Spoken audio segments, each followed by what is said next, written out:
ating mga panauhin sa bumubuo ng PCC staff, sa mga graduates, sa mga magulang. Surprise! Ang masasabi ko para doon sa aming mga, sa pangkalahatan muna, sana lahat ng inyong natutunan sa 6 na buwan na pag-aaral dito sa PCC, sa RAC, ay inyo itong isa pamuhay, inyo itong isagawa. Huwag niyong sayangin lahat ng mga natutunan nyo ditong mga trainings.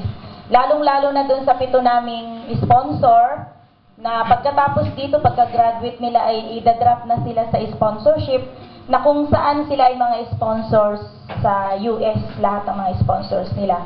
So yun yung agreement namin, na pagka-graduate nila dito sa RAC, ay idadrop na sila sa sponsorship. So wag niyong sasayangin dahil nasa inyong pagpaplano din, kayong 7, maswerte kayo dahil 10 kayo, 7 lang yung nakasurvive.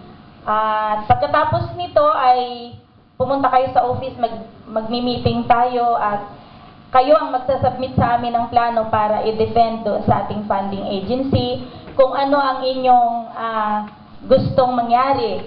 Kung gusto nyong ipasok kayo sa trabaho or kung gusto nyong magnegosyo. So nasa inyo yan, gumawa kayo ng plano, ilapit ninyo sa board at kami naman din ang maglalapit doon sa funding agency.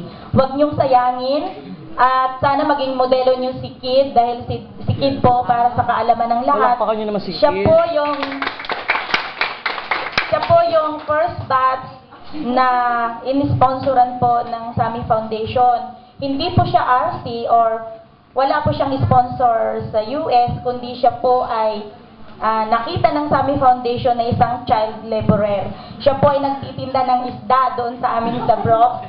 So hindi niya po yun ikinahihiya. Nung nag-research po kami kung sino-sino yung mga child laborer, siya po yung talaga yung nagtiyaga.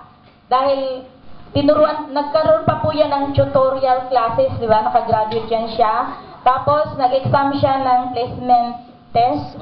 Nakapasa din siya. At sa kanilang